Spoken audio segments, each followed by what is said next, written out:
Vagina dentata or not, I don't understand people who go skinny dipping in a mucky ass creek, climb up into a mossy cave, and then have sex. It's like, do you want a disease? Because that's how you get a disease.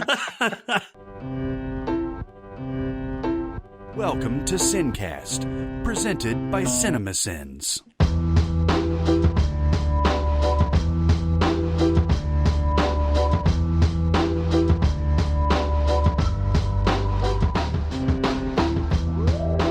All right, everybody, welcome to the SinCast. This is Chris Atkinson from Cinemasins, joined as always by the voice of Cinemasins, Jeremy Scott. Holla! And from Music Video Sins, Barrett Share. Yeah. Yeah. Yeah! So, we're weird. So what makes you guys mad? I feel like I'm taking crazy pills! I'm as mad as hell! You've never seen me very upset. I'm going to tell you what makes me mad. Can I go first? I'm going to Go for first. it. Go for it. Fucking teeth, man. Teeth, yeah. Fucking teeth. I hate that movie too. No, you meant your teeth. Yeah, fucking teeth, man. Like, if you miss a cleaning, like, your jaw is gone. And then it's like, oh, it's going to require $1,800 and 17 screws. And fuck you. We don't even have any laughing gas today. I think teeth are nature's last laugh, really. That we have to fucking brush these things and floss. And you got to do it so carefully for so long. All right, so I took very good care of my teeth growing up. I had braces. My parents insisted. Somewhere around college, I stopped flossing. I still brushed. I didn't brush with any kind of urgency or, education. Like the devil was chasing me. But for about 10 years, I just didn't go to the dentist. My mindset was, man, I don't got any problems. I don't feel any pains. I brush. What the hell?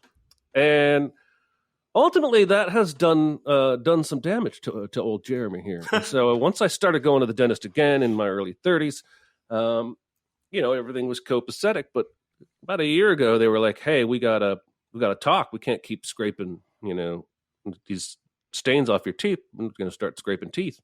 And so I've got like fake teeth on the top front now. I'm not ashamed to admit it. They look beautiful. Look better than my real teeth ever did. And about 4 months after that process, I developed a little bit of a pain that I didn't really think anything of.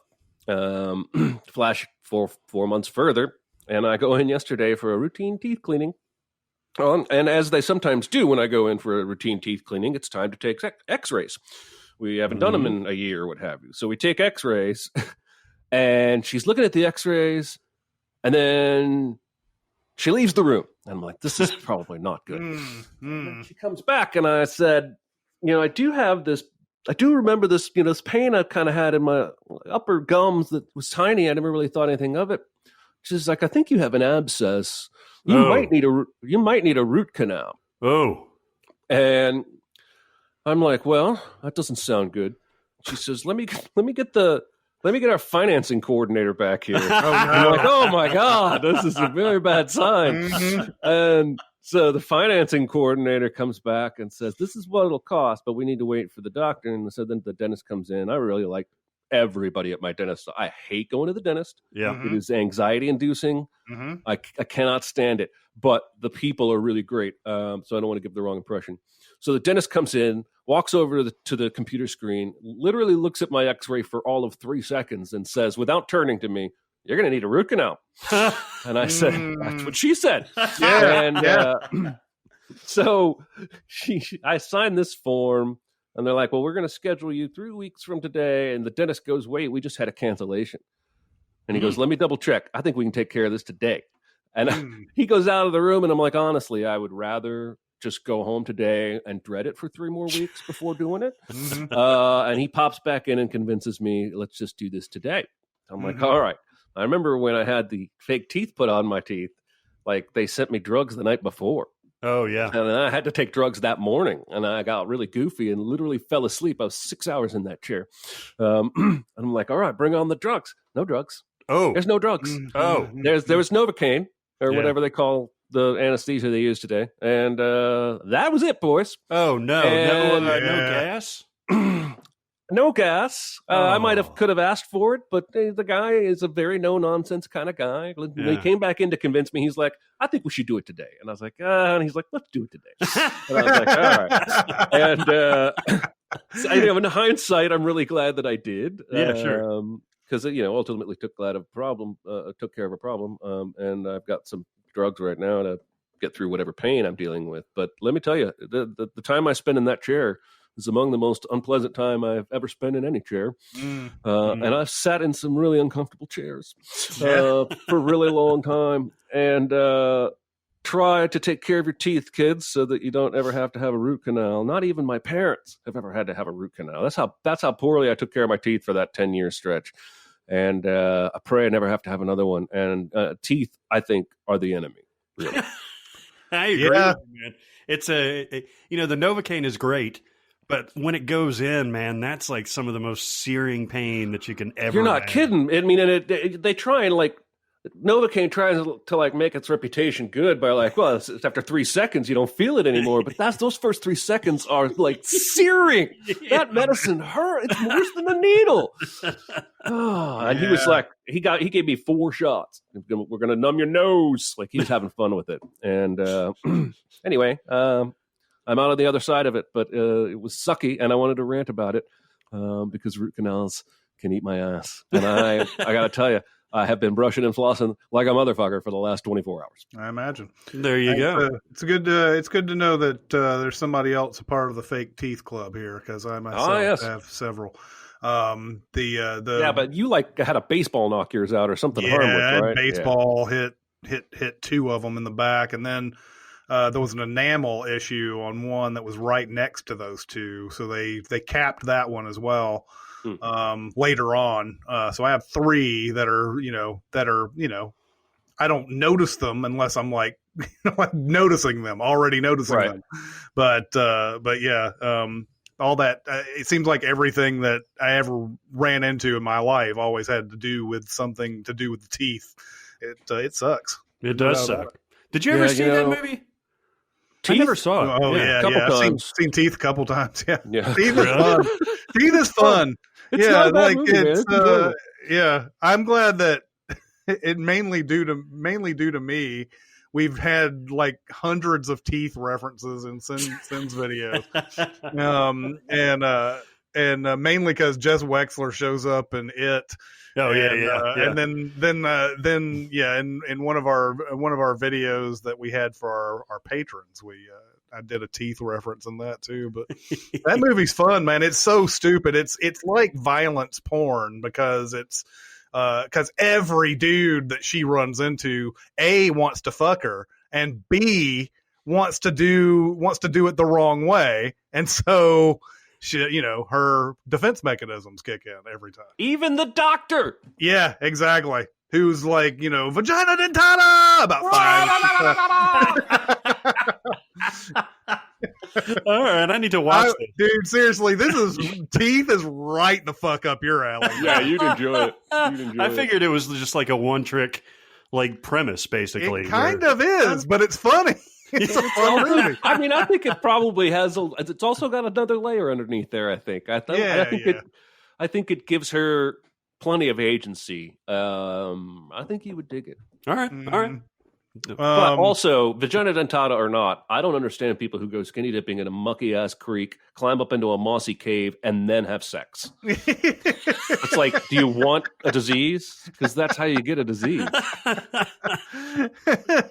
I have been driving a little bit more lately, just because it seems like the stores that I go to have a policy now, whereas before, it was a couple of months into the pandemic and everything, nobody knew what the fuck to do. Yep. So you didn't have any kind of policy. Now you go to places and it's like, hey, better wear your mask and we won't let you in.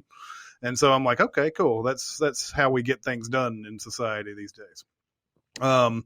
But driving around now, and I've it's rekindled things that I can't stand about other drivers.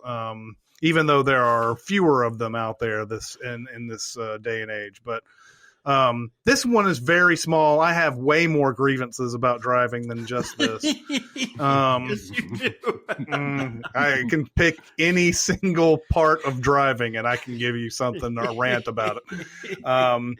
But just waiting in traffic at a green light, and over in the other lane, there's a car that's the first in line for the traffic light. Just kind of lurching every 4-5 seconds, just moving forward, moving forward, and then like stopping and then moving forward and moving forward again. And you're just like, okay, if you were anticipating the light changing, I can maybe see you do this. Mm-hmm. But the light just fucking changed red. And you can see all the cars that are going back and forth across the road that you can't currently drive across. And like, what are you accomplishing there? What is the thing? What is it that you need to do with that lurch there? Like, I gotta pretend like I'm at least going somewhere while I'm not in motion. You know, I can kind of understand it if you were gonna turn on a road, like if you're turning right on a road, you might want to lurch a little bit so you can kind of get a better look and see if you can make it. But this person was going straight. They had to wait for the light. So I don't understand what this. They did it about 5 or 6 times. Just this. God, he's in the middle of the fucking intersection. They get pretty like far up there. Like I'd say like the nose of the car is probably just across the part where, like, you know, a bike lane would be, so therefore cars can still get past it, but like they're still like they just keep moving and moving and moving. I don't know what it is. Like I said, there's a lot of habits that people have that they don't know that they're doing it. This might be one of those things, but it is infuriating for me to watch it. It shouldn't be infuriating, but I get angry. This is actually something that doesn't affect you. But it doesn't at all. I'm not in their lane. I'm not coming down the other lane. I'm in the left lane. This person isn't even. This has nothing to do with me. You're right. But There is one possibility I have thought of. Okay. And I have to ask you a question first. And okay. Was the road flat? Yes. Okay. Yeah, you're talking about uphill? Well, when I had a stick, if it was uphill and I was at a light, I would sometimes, play with the clutch and the gas, and it would lurch me forward a little bit, and then I'd roll back, and it'd lurch me forward a little bit, and I'd roll back, instead of just sitting there with my foot on the brake. But it doesn't sound like that was the situation here. And I have seen people in automatics that do what you're talking about, that just lurch, like they're just so fucking impatient they think they can change the light through their sheer actions. You guys know the intersection I'm talking about. It's 46th. Okay. Yeah. And this is where that was happening. So that doesn't make any sense. Yeah, there's no hill. Now, for all I know, it could be something that's similar to that, but it's, I don't know what they're doing. But yeah, there are times I'm like, this isn't affecting me at all. But there have been times where I've been at a light and somebody is turning left, and their left turn signal comes on, and you're over in the other lane. You don't have to go, but they have to. Well, they should be going. And it's like, they're just stopped there. They're just like, you're going to miss your light, man. Do you honk? Do you honk? I'm so angry you're not going right now. Does he need a reminder?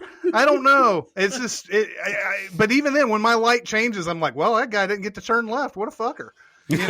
So I was, I went to play golf a couple weeks ago, and I decided to go to a really, really nice course.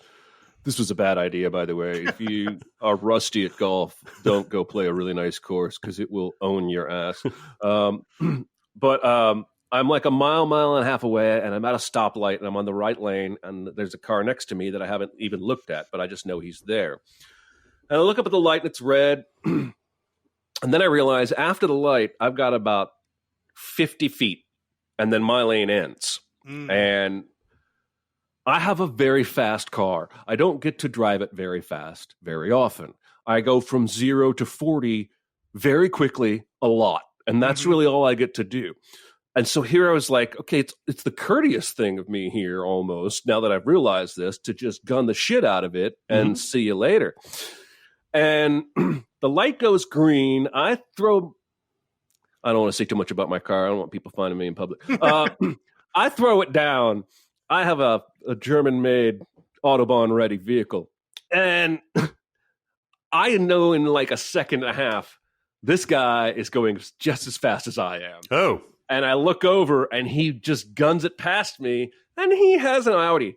A very nice German-manufactured car built for the Autobahn. And I thought, oh, great, now he thinks I was being an asshole and that I probably knew before the red light that lane ended. Yeah. And I proceeded to have to follow this person all the way to the golf course, to the parking lot, and into the clubhouse. And it was embarrassing. I was mortified, and I just tried not to make eye contact.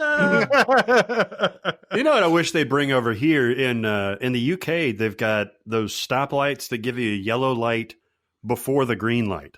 Oh, yes. You know what I'm saying? Yes. And it's very helpful. I was like, when I first saw that, I was like, holy shit, that's a great idea. Like if the road is clear, you could go on and go on the yellow light. It gives you like a nice advance warning of when you're about to be let loose from your purgatory. But that's the only place I've seen it. In France, they don't have it. I could deal with that. I could use that. Yeah. Could have that in my life. I could have that in my life, in my face. Yeah. Okay. So I've got a quick rant about football. All right. American football, not football. How the fuck is this going to work? Okay. Don't know. Everybody, I didn't do fantasy this year until somebody just in the league harassed me about it. Oh my God, I should have ranted about that. But everybody is proceeding like this is just normal. Like we're going to go into a normal season. There's no preseason, but it's going to start on September 9th or whatever it is. And I'm getting, alerts from training camp. The Packers is who I follow. And they're like, man, Rodgers looked really good today. I'm like, why is everybody pretending that this is going to go just completely normally?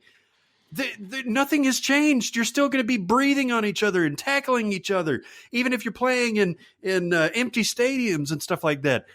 You're still traveling. It doesn't make sense to me. There's no way this season is going to get through all the way, right? Or if it is, it's not going to be with the same players, right? Especially when you have to trust every single player.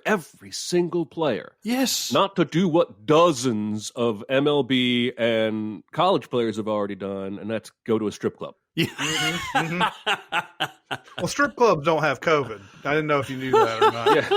Yeah. Have you seen the things that the strippers do to the pole? They bring out some Clorox and wipe disgusting. it down. They clean the shit out of it, man. Oh, that's gross. That's some gross shit.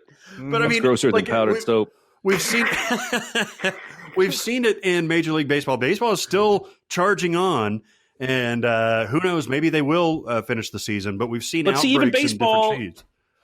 Baseball is not going to produce the aerosol droplets through constant laborious activity. Football, you are lining up face to face, and you are. If you don't get somebody spit on you, seriously, you're doing something wrong. Well, and let's not forget that two teams in Major League Baseball had an outbreak. They couldn't play for an entire week, and they were told they needed to wait longer than that, but they didn't. Yeah. That's just from people just going out and crap and everything. Just all it takes is one to go out and just slide their tongue across the bar like I do. and they get it, and then they give it to everybody else. Look, I know for a fact there's a couple of flat earthers in the NFL. You don't think there's some anti-vaxxers, anti-COVID people who are going to be like, okay, I'll wear the mask while coach is looking, but then I'm going to go to Ruby Tuesdays, and then I'm going to a strip club that lets me bring my Ruby Tuesdays inside. Yeah. Yeah, exactly. I just think you're absolutely right. I'm much more concerned with college athletics because absolutely. College athletes, college students are living in dorms together, and that makes everything way, way, way more dangerous because the NFL player can have like a a fancy 5,000 square foot hotel suite all to themselves, but a college kid's sharing a dorm room with another kid. That's just dangerous, man. Well, yeah, and they're not paid. Well, yeah, that's Like, the other thing. This is their employment. Like I understand the player's point of view in the NFL, because if you're making $6 million this year, you have the option of opting in or opting out. I understand that, but with college, man, you're getting your tuition paid for, maybe. But like it's so. I feel like I'm living in bizarro land when I watch ESPN or something like that, and they're like, "Well, the Packers completed training camp today, gotten a lot of reps and stuff like that." Like, why are you covering this like it's a normal thing? I don't get. There's no way it's going to be. Normally, I would be super excited this time of year because I love football and I love the fall coming up and all that stuff. But like, I can't get it up if I know that there's no chance of this working. The NBA, I have no problem watching. In fact, it's been very exciting, even though there's no fans in the arena, because that bubble concept makes sense and it has worked so far. I haven't watched any hockey because the Preds were bounced so early, but they're doing the same concept. Yeah, but your traitor team, the Blackhawks, are still playing. I have Also, watched a few. that's how I am at strip clubs. I can't get it up if I know for sure it's not going to happen. It's true. So true. Should live by these rules. I went to a strip club one time, and I'll leave any names out of this, but one of the guys that I was with wanted to get a lap dance from the girl that came up to us. And she was like, "Okay, that's cool. I'm not going to suck your dick. You can't put your fingers in me." Jesus. So Barrett, I'll go ahead and tell that was me. Yes. I was trying to keep it anonymous. No, I heard the story and I was like, I thank you for not outing me. However, I will, for the sake of our listeners, bring this up because it was hilarious. I had to. She was very tall. I had to. Anyway, no, she says I'm not going to suck your dick. You can't put your fingers in me. You just very matter of fact. Just this list of stuff that you. Yeah, you can't finger my butthole or something. Right. I was like, okay. I mean, I know. All right. Yeah, gotcha. Understood. All you have to do is say no hands, and it's all good, dude. And you were in there for what felt like 4 hours. By the way, it was 4 hours. I've only ever been to the strip club one time, and I told that story on this podcast years ago. But I used to have a friend after that in life that would go like every weekend, and he was single, and he would. I remember one time saying, "You go every weekend, you spend $200-300." And you come home even more frustrated than you were when you went. Like, why are you doing this to yourself? Yeah. Like, there's free porn on the internet. You can get this frustration over with in 5 minutes and not spend a dime. Anyway. Yeah, exactly. It's funny that story comes up. It makes it sound like I'm one of those guys who goes like every fucking weekend. I probably have like 5 trips to a strip club in my entire life. And most of those were probably bachelor parties. Yeah, this wasn't. This was just us going. Not looking down on anybody who frequents strip clubs or anything. It's just that, I mean, I will. I'll go ahead. Yeah, Jeremy will for sure. Yeah, Jeremy looks down his nose at everybody. No, I really don't. Yeah, you do you. However you get off. Why do my rants take these crazy turns? Like I was talking about football and never talking about strip clubs. Yeah. And the last last week one was about Fred Durst. Something and ended up talking about Paris Hilton's sex tape. Yeah. Anyway, I just I don't get it. Like I said, it makes sense what the NBA is doing, but it doesn't make sense what the NFL is doing, and it really does trip me out, man. When I see people talking normally about everything's just the same as last year, and I'm like huddled in my house for the 6th month in a row. Like I'm supposed to be doing this, right? Like, am I supposed to be going out and like lottie-dying and going to strip clubs and shit like that? Right. Like I don't understand. It's been a long time since I've lottie-dod. Well, yeah, especially on your way to a strip club, right? Yeah, exactly. It makes me think of that movie IQ where Walter Matthau plays Yeah. Albert Einstein and Meg Ryan and Tim Robbins. And Albert Einstein rides on the back of the motorcycle and goes woohoo. Yeah, Somebody says, he went woohoo. When was the last time you went woohoo? I don't know why, but that's what you made me think of just then. I remember that movie. IQ. That was peak Meg Ryan cuteness, by the way. Just like it was the peak of her like girl next door thing. Because what was that, 93, 94? 94, I think. 94. Just absolutely adorable. Like even in When Harry Met Sally, like she was, very 80s-ish, you know what I mean? Perm and all that. But in the 90s, that's the real deal. By the way, she's never been hotter than, what was the boxing movie where she's the promoter? Great. Play it to no.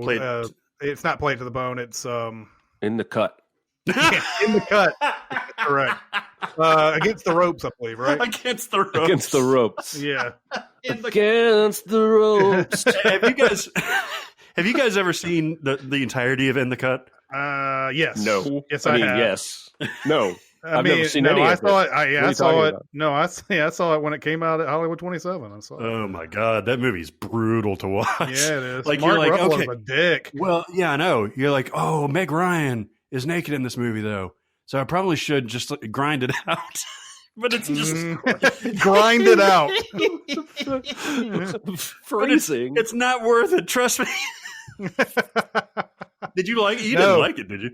No, it's terrible. It's a terrible awful, movie, man. Yeah, no, you don't go in there for any kind of like, I don't know, what would you call it, pleasure or anything. No, it's not, and I don't mean that to demean anything about going in to see Meg Ryan nude. It's just that it's not that kind of nudity. You know? It's that movie is fucked up, and Mark Ruffalo is fucked up. In real life, as well as in the movie. That's right. In real life, he is.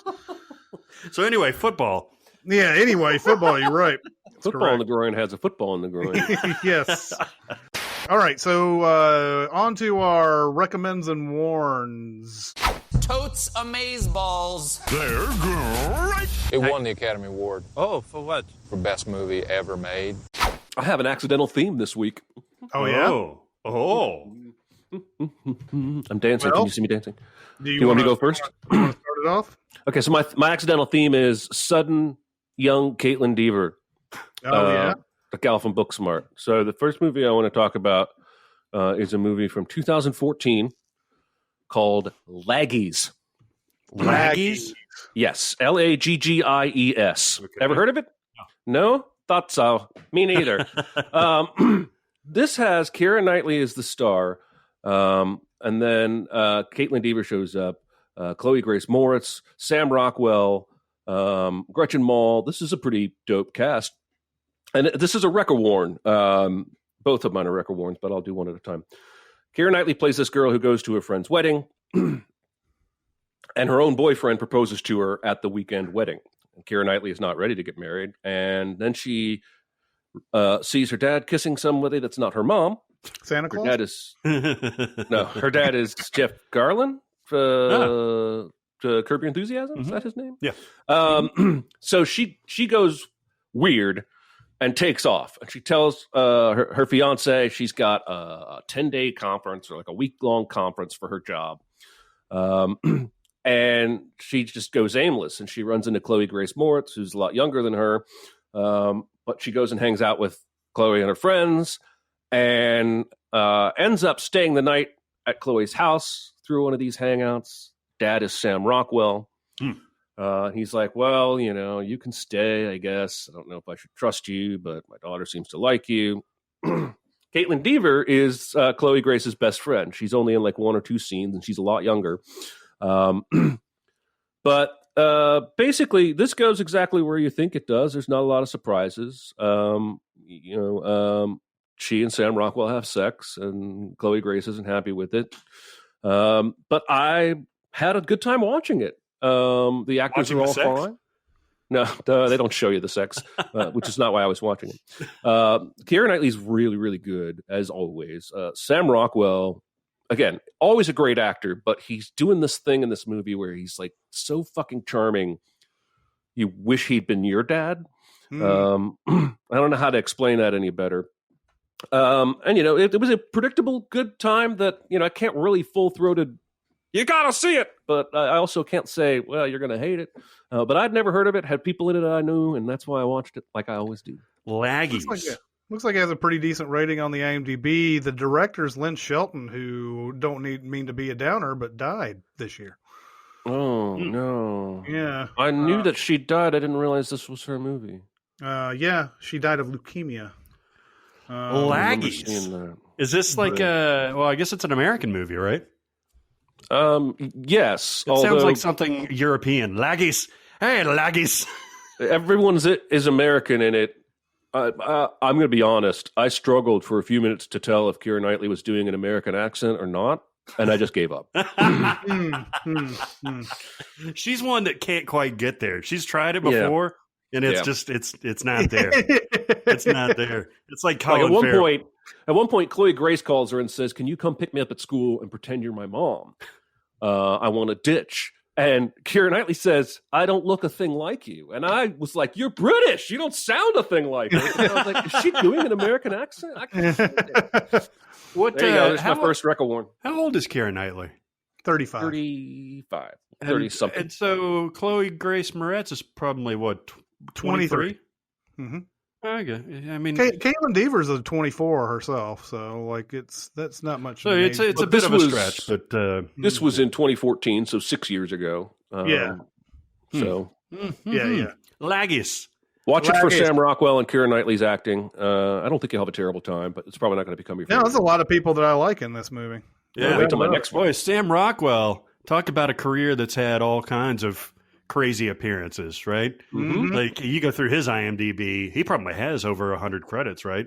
He's got a lot. Yeah, 109. Yeah. Wow. Yeah, he just shows up randomly. There was something the other day that I popped in or watched part of. He was just showed up, and I was like, God, how is it that I forgot that Sam Rockwell's not like forgettable in most things, but this movie that I saw him in, I was like, totally forgot he was in it.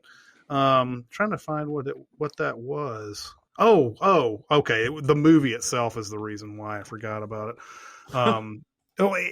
I need to watch it again because I watched it very exhausted. The Assassination of Jesse James by the coward Robert Ford. I did not like this movie. I've watched it twice. I don't get it. Why do people love that movie? Yeah, I'm surprised you don't like it. I really like that movie. You know what? There's slow. And then there's glacial. Yeah. Glacial. There are a lot of 1,000-yard stairs in that movie. that last forever. Mm-hmm. Is that your recommend, Chris? No. Okay. We were talking about Sam Rockwell. I said I saw him in something that I did not remember that he was in. The recommend. I've got two recommends today. One of them is one we're going to have a mini pod on soon, and I'm thinking it'll probably be out before this podcast. But Palm Springs. Now, you guys may know what the story is in this, but I don't want to give that away in this. I did not know what the premise was of this, but I am certain that you guys know.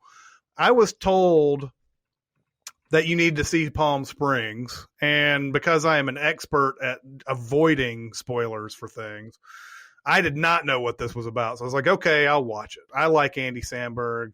I really like Kristen Milioti. Yep.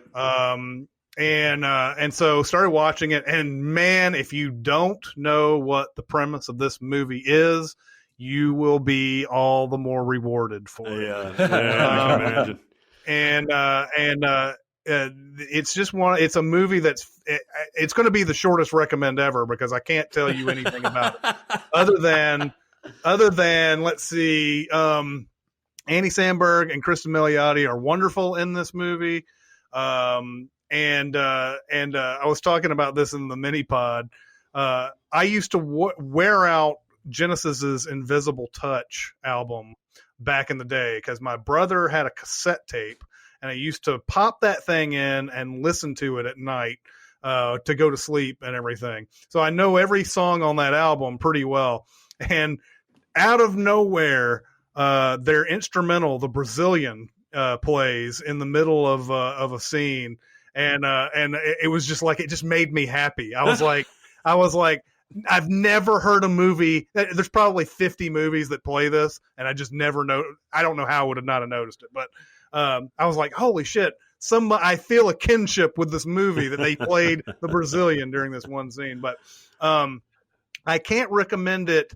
I can't recommend it through like telling you what happens. I want you to go out there and watch the movie on faith, because you trust my word. That's the kind of thing a cult leader says, Chris. You're right. You sound like Billy Lee from Bad Times at El Royale. Oh, God damn it! See, I don't want to be like Billy Lee. I want to look like Billy Lee, but I don't want to act. Well, here's what you say: whoever watches this movie gets to sleep with me in the big house tonight. Let's have ourselves an allegory. Exactly. Now, most people are going to already know what this movie's about and or have seen it already. But I think for those of you out there who don't know what it's about, you shouldn't know, and just go watch it and enjoy it. Don't know. Yeah, you don't know or don't know. I'm commanding you to don't know. Yeah, I know Jeremy knows. Jeremy can't wander 5 seconds in his own existence without somebody spoiling it. He could turn off Twitter. He's off in the middle of nowhere in Tennessee right now. There's going to be some asshole come driving down the road going, Bruce Willis is dead in Sixth Sense. Okay, we've all seen the Watchmen HBO show, right? Right. Mm-hmm. You remember the very, very last moment? Mm-hmm.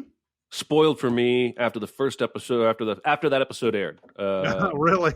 Within 24 hours. What, on Twitter? It's part of why, on Reddit this time, part of why I waited like 6 months to watch that shit was that I wanted to kind of forget, which I did until that item showed up in the penultimate episode, and I went, oh, the thing! Now I remember the last shot! But it was still very, very powerful for me. I liked it. Nice. Yeah. I liked it. I pretty much like everything that Andy Samberg does. Right? Yeah. Like all the Lonely Island stuff was hilarious to me. There's only one blight, I think, of all the movies that I've seen him in, and it is the one he did with Sandler. That's My Boy, I believe it was called. Yeah. Or it's something where Sandler is his dad. That's right. That's the one blight on his resume that I've seen, but I love Hot Rod. Yep. It's funny, man. I was talking about this on that mini pod. I remember I had not seen Hot Rod, and there was this guy at work who loved it, who was getting mocked for his love of Hot Rod because everybody's like, oh, what a stupid movie, blah, blah, blah, blah, blah. Finally, I got around to seeing it, and I was like, yeah, totally. This is great. Yeah. If you can't get in with the silliness of this movie, then, you don't deserve to watch movies. It's such an underrated, like underseen, underrated movie, right? Yeah. Watch movie. I was saying that out there to people who might watch it and just be like, fuck this is terrible. No, I'm banned from watching movies. I just think if you like silly comedies, or if you just like, this is better than your average silly comedy. Oh, of course. But Hot Rod's great. What else? He was Pop in Star is great. Yeah, Pop Star is great. And I know that Jeremy doesn't like Pop Star. But what was it was I Love You Man. He was in that. I Love You Man too. He's fantastic. Speaking of which, J.K. Simmons is in Palm Springs as well. So that's sort of a re-team from that movie. But it is delightful. Palm Springs is delightful. I think that you two would very much love the movie. Cool. All right. It's on Hulu? Hulu. Okay. Hulu. I made the crack about laggies being British, but it's not. But I got a movie that's British as fuck that I'm wholeheartedly recommending. Now, Chris and Jonathan did a mini pod on this in the before times. I think you were even in the studio. January, yeah. Yeah, this is a movie called The Gentleman that I somehow missed up until now. But we were kind of going through, it was a date night, movie night for my wife and I. And we were like, let's watch The Gentleman. Like, I heard okay things about it, but I didn't hear anybody saying like, "Wow, this is spectacular." This is Guy Ritchie kind of going back to his Guy Ritchie-ness, very much so. And I absolutely loved the hell out of this movie. It's charming. It's hilarious. McConaughey, one of his best performances, I gotta say. Yeah, so like fun in this. He's so great. He's not self-serious. He throws in like these little British bon mots because he's been raised in England, basically, even though he's an American. Colin Farrell is spectacular in this movie. And I swear to God, as much, Jeremy, as you love Hugh Grant in Paddington 2, he's even better in this movie. He's fucking amazing in this movie. He's fun. He's fun as shit. And even Charlie Hunnam is really good in this movie. Like the whole thing breaks down just beautifully. It's a tiny bit smarter, a tiny bit less smart than it thinks it is, especially at the end. But it wraps up nicely, just like a lot of vintage Guy Ritchie movies. There's a lot of moving parts. There's a lot of people called things like Big Dave and the coach and stuff like that, and fuck. Yeah. But it's really, really fantastic. Henry Golding is really good in this. Plays a very different character than he was in Crazy Rich Asians, right? Yeah. And Khaleesi Disease. Yep, that's right. That's correct. He's very much stretching to play a thug in this. Michelle Dockery is really good. I love Michelle Dockery in this movie. And their relationship, she's married to Matthew McConaughey, and their relationship is one of the best parts of this movie. Dude, Chris, I didn't listen to Minipod to avoid spoilers. Did you like this movie? Yeah, I loved it. It's classic Guy Ritchie. Most of the time when a director tries to go back to material that made them popular and everything, they make an imitation of it. Yeah. This just feels like he stepped right off of from Lock, Stock, and Snatch. He went right back into it, and I think his next movie is supposed to be something like that too. That's his bread and butter. Yeah. I mean, I know that Lock, Stock was sort of derided by, I guess, some people as a Pulp Fiction knockoff at the time and everything, because there was this, from what I remember, there was this, I mean, everybody had this kind of a wave when Pulp Fiction came out of wanting to make their own Pulp Fiction. And I think it was especially prevalent in the UK for some reason. Guy Ritchie was just only 4 years later makes Lock, Stock, and Two Smoking Barrels. And, but yeah, this is very much like that, where there are incidents that happen where you're not sure why that happened. And then as they tell the stories of everybody through the story and everything, finally all the pieces start to come together and everything. And it's great. And it's told in concurrent manners by showing the action and then Hugh Grant essentially narrating the entire thing, because he's a PI and he's giving his report to another character. And he is so flamboyant and outlandish and just absolutely gobbling up all the lines of dialogue. And I said it before, like I'm excited for this phase of Hugh Grant's career, of him being villainous and cursy and like not America's Sweetheart or England's Sweetheart or whatever it is, being like an actual actor. In these last two, Paddington 2 and The Gentleman, have really shown off what he can do. It's awesome. Did you ever get around to seeing Lock, Stock? No, it's queued up though. I've got it. I've got You're it. Gonna love it. Hey, you know what movie is thinks it's a lot smarter than it is? What? Motherless Brooklyn. Y'all seen this movie? I have not. I have. I know Chris has. We Jonathan and I mini-potted this in, when was it came out? It came out in November, October, somewhere around Yeah, that there. was in the before times too. Yeah. It feels like this movie thinks it has surprises near the end, and it doesn't. It didn't for me. Yeah. It was, and then it's going for that sort of hard-boiled. Did you love it, by the way? Am I right? No.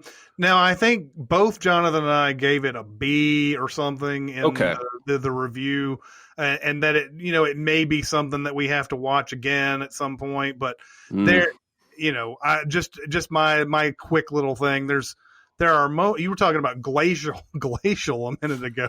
There are moments in this, man, where you're just like, yeah, I like listening to music. I do. I really do. I love listening to music, but I came here to watch a movie today, and you're giving me an entire concert. It's like kind of what they did when can't call his name right now, but when they did Treme and everything. I love Treme, but there are parts in Treme where you're just like, okay, yes, jazz is wonderful. I get it. It's part of the culture, but goddamn, do I have to hear a whole song of this before we get to the other stories? Okay. Anyway, that's not even my next recommend or warn. Okay. I happened to see that movie, and when Barrett said this movie thinks it's smarter than it is, it reminded me of them. Okay, I thought you were going to talk about this movie, but there was a point in Motherless Brooklyn where they are hiding a character's face from you for a long time, and it's Alec Baldwin, and Alec Baldwin is like the sort of the de facto leader of this government or whatever, because he's basically the bad guy or whatever. Everybody fucking knows Alec Baldwin is in this movie. Okay, there's no surprise that Baldwin is in the movie. We saw him in the trailers and everything, and he's not really a big surprise character. It's like the first 10 minutes of the movie they're introducing him. And so the camera's following him around, and it's like at the back of his head, and it's his feet, and it's all his shit. And you're like, who is this? Is it somebody? Is like a big surprise actor they didn't know that we didn't know was going to be in the movie? Is it going to be De Niro? Is it going to be like somebody like that? Is it going to be like fucking Brando come from the grave or something? That'd be amazing. And then that'd be amazing. And then it gets up to the thing, and it follows him around, and he talks to somebody at a podium, and you're like, Jesus, they're still not showing who this guy is. This guy must be like somebody very secret and surprising. And then they show him, and it's like, oh. Alec Baldwin. He's going to be in 20 more scenes. Right. That's like the what they did in The Hunt. Remember they they pan around. And it takes forever to show this actress's face, and then it's Hillary fucking Swank. Mm-hmm. Yeah. It's you already know Hillary Swank. Like I thought this was going to be Angelina Jolie or something. Yeah, they had a preview. All the previews before you saw anything with The Hunt had Hillary Swank in that interview with those people. So like and I know that the makers of the movie, they don't have any control over what the trailer shows and everything. Although I would imagine Motherless Brooklyn, Edward Norton did that. Edward Norton probably had control over what the trailer showed. Yeah. But anyway, what were you going to recommend? We talked about like two different movies. My final thought was going to be everything Motherless Brooklyn tries to do in terms of like a detective noir kind of thing. That Perry Mason show on HBO does 10 times better. Ooh. Have you come around to liking that show? I always thought the show was great. I didn't think it needed to be called Perry Mason because he's a private detective. By the end of the season, he's also a lawyer, and it's like an origin story. But whatever it's called, it's fantastic. It's gorgeous. And I would be ashamed if I made a detective noir film anytime in the last 10 years because this one puts it. Okay, record warning. I'll go quick because I've wasted a lot of time. A movie you probably have seen because it was a bit more mainstream than Laggies, The Spectacular Now. Oh, yes. I've seen this movie? I've seen it. This is Miles Teller falling in love with No Pipeline Girl from the Sick movie. She kissed in Anne Frank's house. I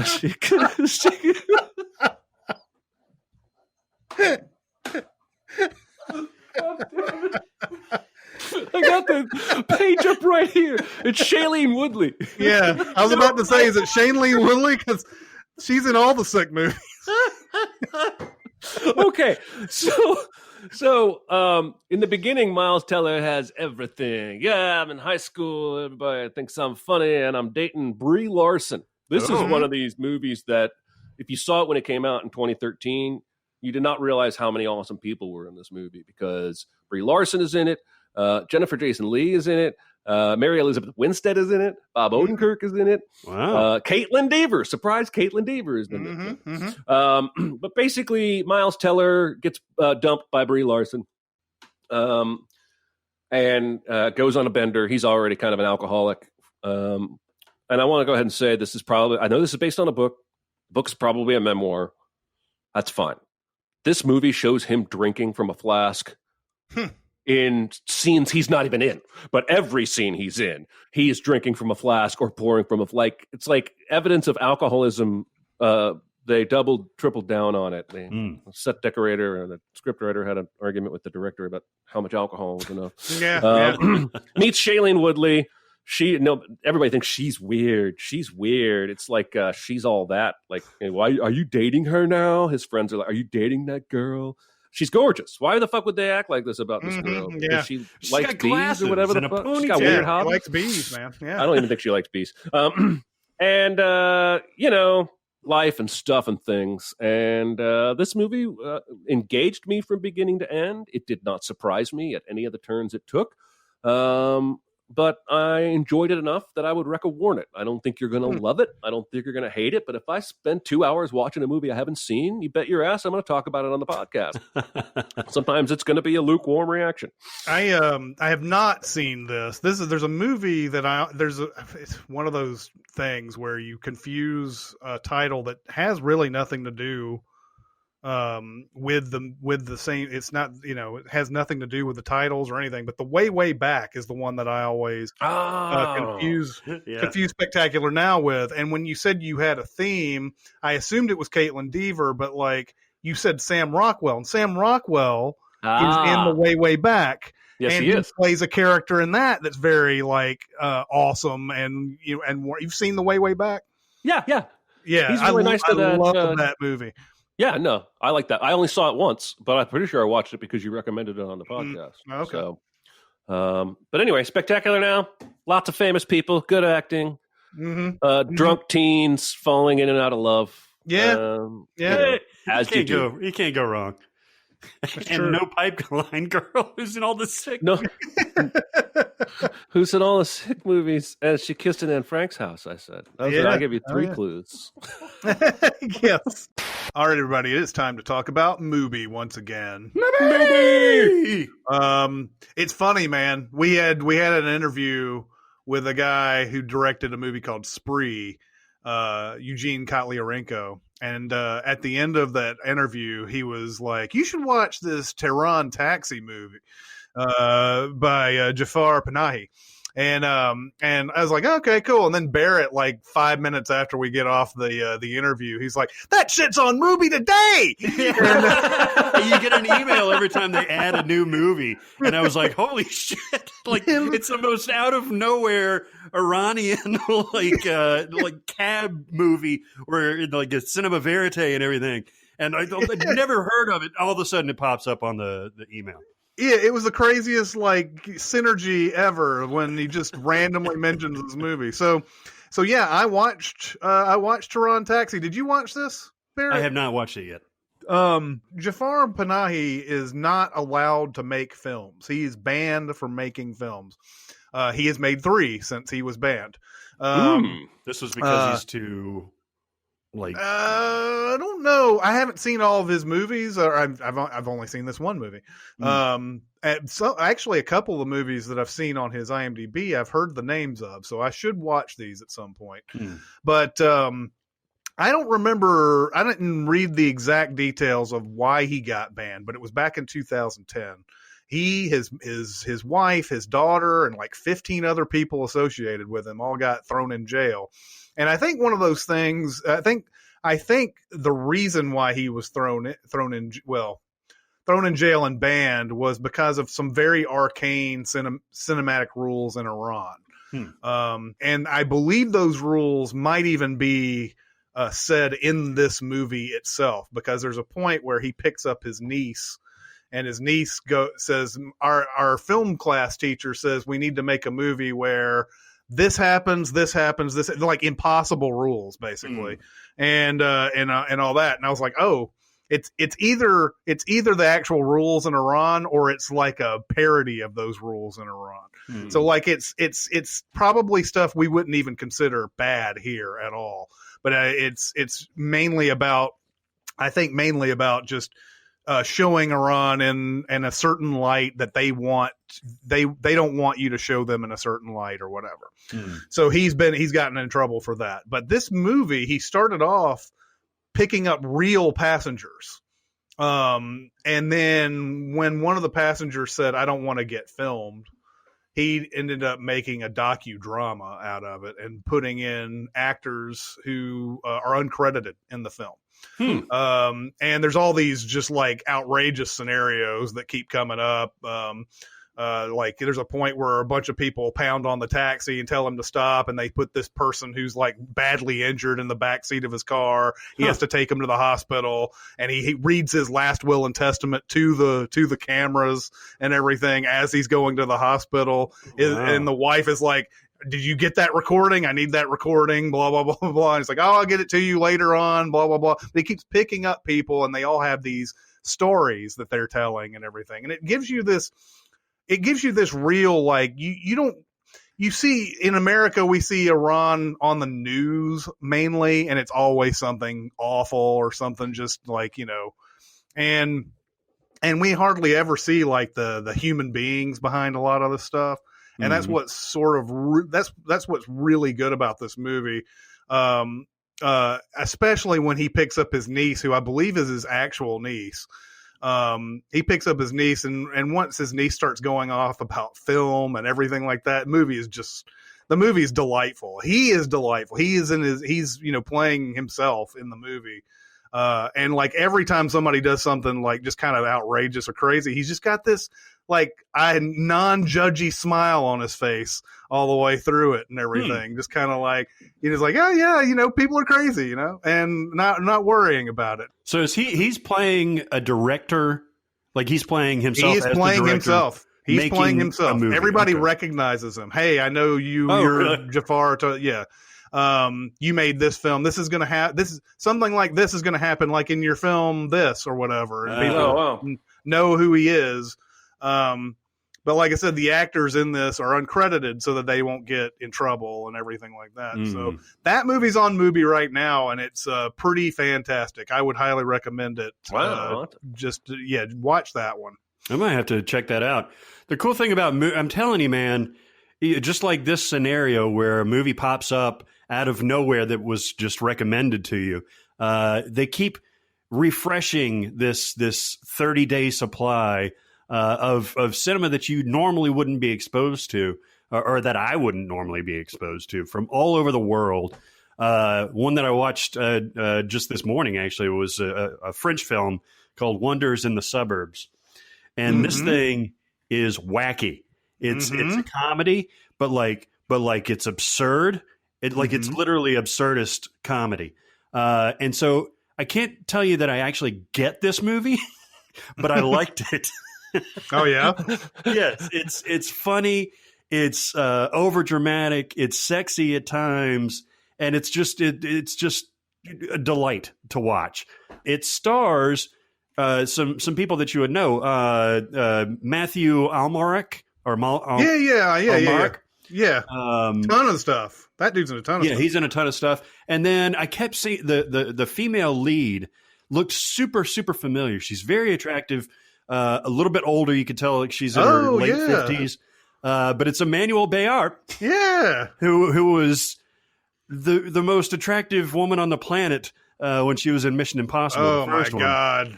Talk about super crushes.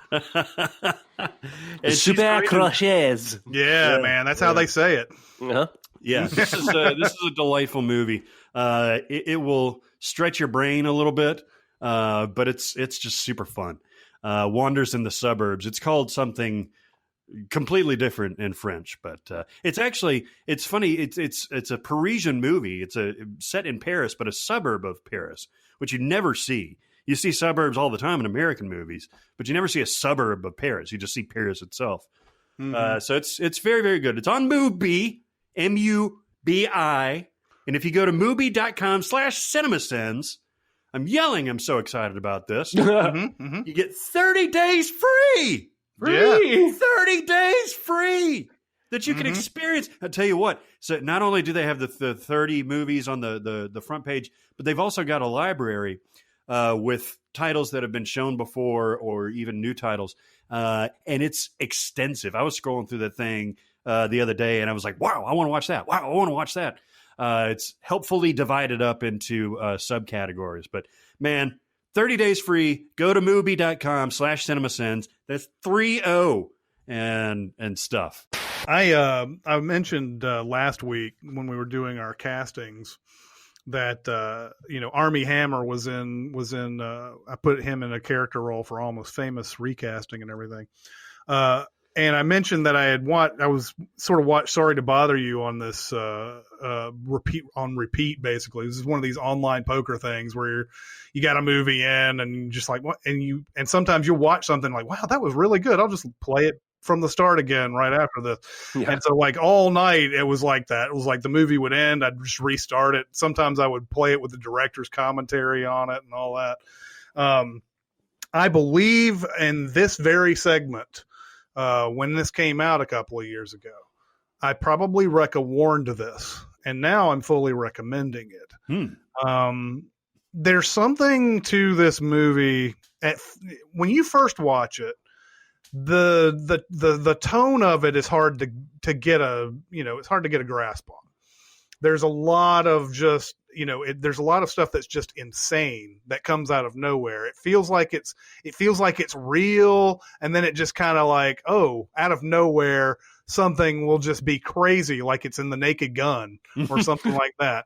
And so because there's a point when Lakeith Stanfield is in this movie, he's trying to be a telemarketer and he's trying to sell these just shitty goods to people and everything. Not cold calling. I'm just taking off a list, calling these people and asking them and stuff.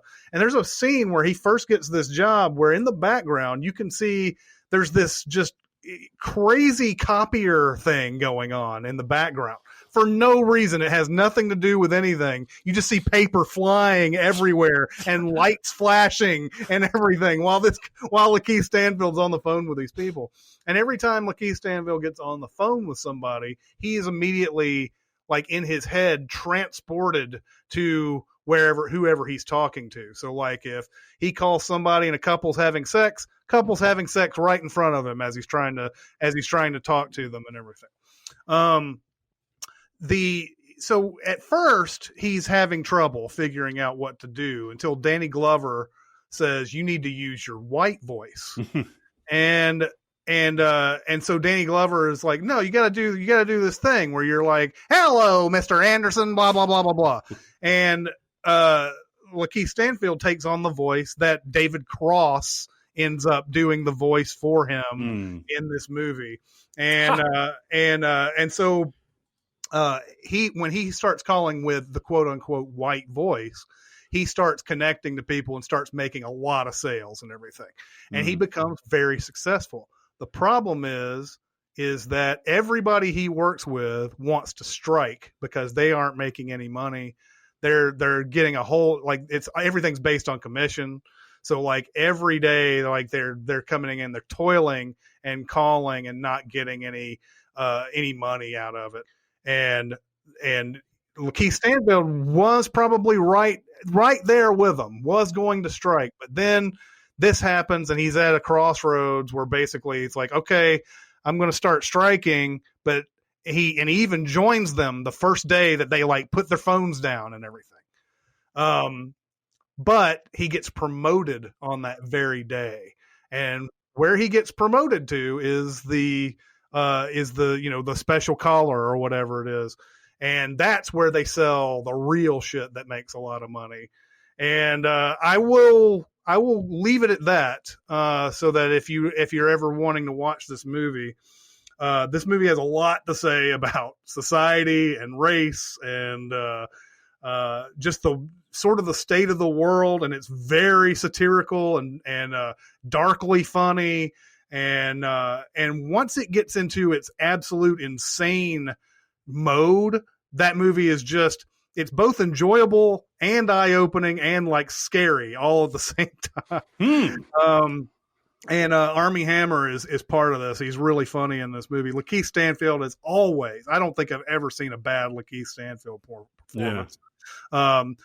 Just as a taste, and there's as tone for this movie. There's a point where Lakeith Stanfield has been promoted, and all of his buddies who are still toiling down in the telemarketing strike and everything are about to do some major things where they're actually picketing, and they're trying to prevent people from crossing the line and everything. And Lakeith Stanfield's like, look, I'm still for you. The thing that I'm doing has nothing to do with this. I'm in a completely different level. And all the strikers, including his best friend, are in this striking thing.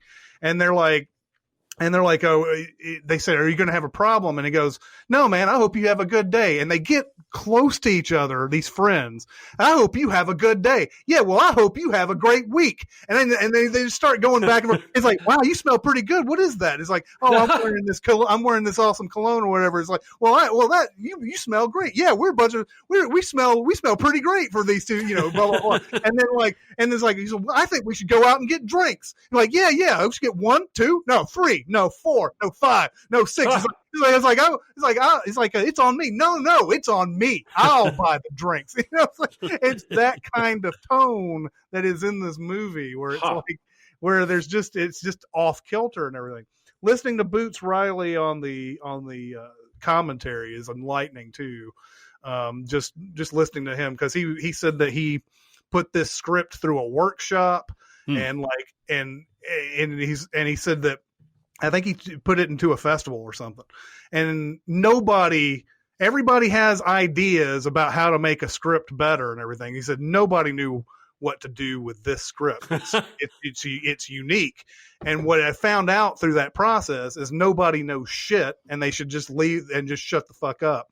And so he made the movie he wanted to make. Nice. And it's pretty, I mean, it's just one of these movies. Like you have to get into that tone to really get into it. You may watch this and go, man, this is fucking stupid. I can see people watching this going, this is stupid. But it's not. It really isn't. Not to me anyway. So I highly recommend Sorry to Bother You. It seems like it's right up my alley, and it's been on the top of the list to watch. I'll try to distribute that to you. All right. Totally.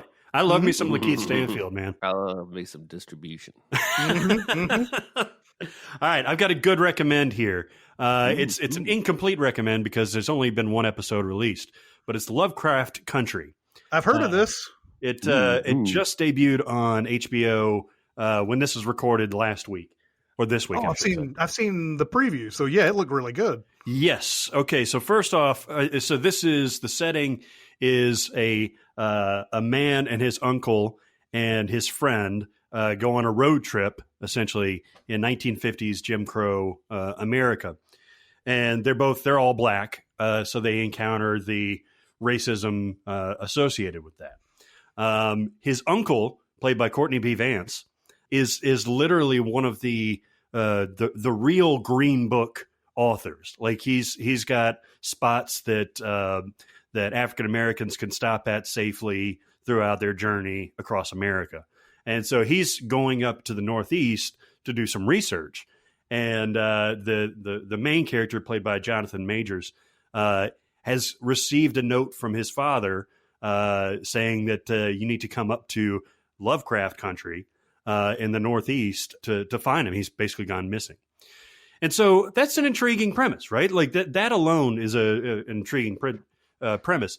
And it only gets better because Jurnee Smollett is playing the friend, and she's a looker. Yeah. All that is juiced up by monsters. Oh, nice. There's alien gross monsters and stuff like that. And the effects are spectacular. The opening, the cold open, which is a representation of what the guy is reading, a Lovecraft or a Pulp Fiction novel, is fantastic. These two, the uncle and the nephew, are experts on H.P. Lovecraft, who apparently was famously racist. I didn't know about that until after I was reading a little bit about it. So yeah, they're like obsessed with with his work, and it's weird that some of his creations may be coming to life on this journey. So I don't know where this thing is going to go, but it's very much kind of Watchmen-y, where it's about something, but it's about something else. You know what I mean? Yeah, it's J.J. Abrams and Jordan Peele executive produced. Yeah. So Yeah. that and the concept alone has me hooked. But also Watchmen, I can see that because that was Lindelof, and Lindelof and J.J. Abrams might as well be the same person. Yeah, kind of. Yeah. But I respect and like both of their work. But yeah, JJ and Jordan Peele and the concept. And I'm already sorry I missed the first episode, but I may go ahead and wait. And just binge them all like I did with Watchmen, because I'm one of these people now that doesn't like waiting a week for the next episode of something I'm into. Mm-hmm. Binging has kind of ruined me for weekly episodic television. Yeah, binging definitely ruins it, because that waiting week by week thing feels like a relic of the past. I know. I did that with Silicon Valley, I guess. Mm-hmm. And then on that last season, I had to wait, and I was like, "Fuck that, man!" Yeah, my binge go.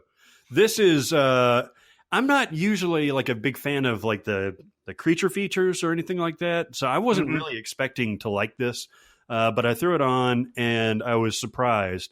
The performances are fantastic, and the writing is fantastic, and the mood is just really cool. Like the race stuff is what interests me more than like creatures or effects or stuff like that. And they play it off really, really, really, really well. Yeah, the monsters and stuff are probably more symbolic than anything. If I know the creators behind this. It may end up being that way. I mean, they're real, but they're not the thing about the show. By the way, going to be racism, for sure. Right? By the way, I don't think he shows up in the first episode, but the father of the main character is played by Michael K. Williams. Oh yeah. So this cast is good. Bonafide. Michael K. Do we have some time for some questions? Yeah, we do. Question. I got something to say. I want the truth. I am listening. I saw that Birds of Prey is coming to HBO this month, and I wanted to show it some love. This is less of a question and more of like a general discussion, a topic. I feel like it hasn't gotten the attention it deserves. I haven't cared for most of the DCU movies so far, but I saw Birds of Prey twice in the theaters, back when you could go to theaters, and at least a half a dozen times now on DVD. Can't put my finger on it, but I think there's something really special about it. Have all three of you guys seen this movie? All three. Both of you guys? I don't think Jeremy has. I have seen it a couple of times. It's on HBO. I need to, and I will any day now, but I have not seen it yet. Here's the thing. I don't know if there's something about it that makes it stand out or anything. Like it's not one of those movies that I'm going to feel like I need to go back to or anything. Margot Robbie is so fantastic and lovable in that movie. Yes, she is. I really, really dig her, and the whole cast is great. We mentioned Journey Smollett, and there's Mary Elizabeth Winstead is in this, and Rosie Perez. Yeah, Rosie Perez. It's got a great cast to it. But I haven't gotten to that point where I'm just like, I really want to see this over and over and over again. I can understand, especially when you compare it to other DCEU movies. It's certainly up there. It's kind of like how Wonder Woman, right? Wonder Woman is great compared to all the other DCEU movies that have come out. And we mainly give it a pass because, Chris Pine and Gal Gadot are really fantastic in there. And there is that, that great action scene that's in the middle of it. But then you start thinking about all the other stuff that's in Wonder Woman and you're like, maybe I impulse bought this movie at first. And, And Birds of Prey, I think it's certainly different from most DCEU movies that you're going to see, and it's certainly more pleasant than most DCEU movies that you're going to see. So yeah, I can see that part, but I am not right now, as of now, at that. Ooh, there's something about this. I very much agree with the listener.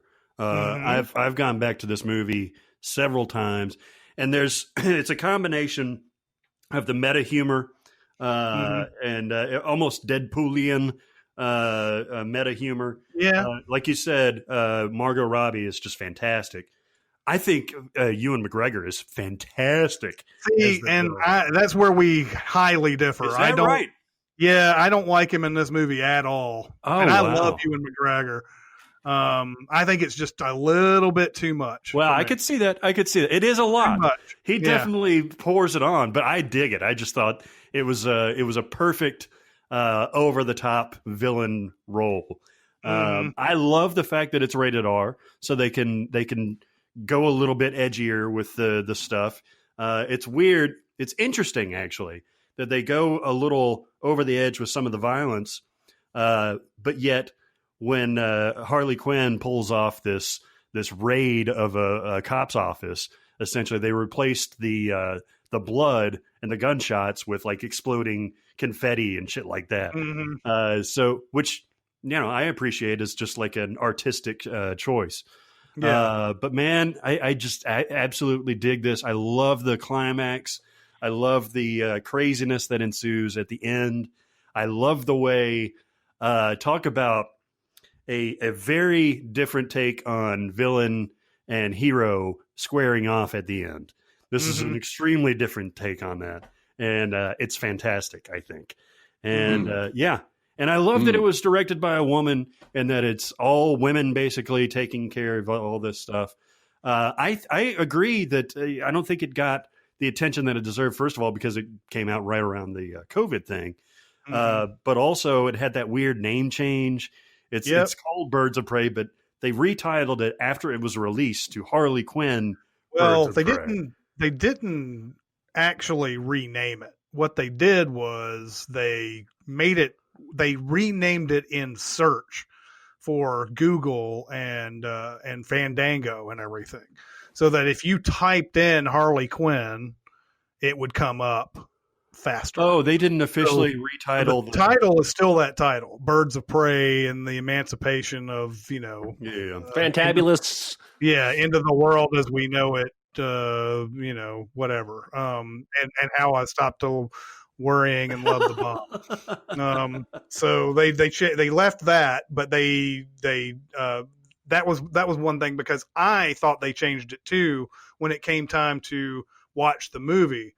So I was like looking for that new name change and I couldn't find it.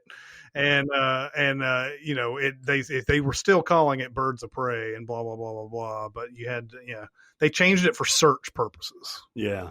Yeah. I'm telling you, man, it's got all the visuals that you would want, like the total opposite of Justice League. It's got, or even Suicide Squad for that matter. Like, you know how Suicide Squad had those rando like stats pop up and it was completely tonally different from the rest of the movie? Like this has flair like that, but it makes sense in the context of this movie for sure. And her character fits in a lot better in this movie than in Suicide Squad. Yeah, for sure. Is it my fading memory, or are people asking for an Ayer cut of Suicide Squad? Oh, God. Have you heard this? Ayer is asking for an Ayer cut of Suicide Squad. Is he really? Justice League fans have joined the bandwagon, and he has claimed that he didn't get to make the version of the movie he wanted. I can almost guarantee you Warner Brothers held on to that Justice League for as long as they did because of this shit right here. Yeah. Now everybody's going to want their director's cut. They're like, my movie didn't get the fair shake when it came out because it wasn't the movie that I wanted. And now everybody's going to want to do that shit. And I want it on the record. I really enjoy David Ayer's early work. I didn't like Suicide Squad. I didn't like Bright. But most everything that came before that, including this weird little movie called Harsh Times with Christian Bale and Freddie Rodriguez. Oh, he did that too? Yeah. He did End of Watch too. Right? End of Watch is the best one. Awesome, yeah. But he also has one with Keanu and Forrest Whitaker. I can't ever remember the name of it. Something Street Kings. Yeah. Street Kings. Oh yeah, they all look the same. Like if you see the cover of the DVD, they all look the same. But he's got a very strong knack for that. This is why I was excited about Bright and Suicide Squad, because he's got a very strong knack for that, cop, criminal, on the street kind of crime drama. And if how many directors do you think have ever gotten to make the movie they wanted to make when they made it for a big studio? Yeah. I mean, if you're not in the top 25, then you don't have final cut, right? Right. So, well, and that was do this forever. That was the thing. Like, that's the argument that we've had since Lucas came out with those special editions, right? Where, the movies that came out were perfectly good. They weren't, we didn't need anything extra, even though you might have thought that you needed to do some like little airbrush here and there on this thing and like add creatures and stuff.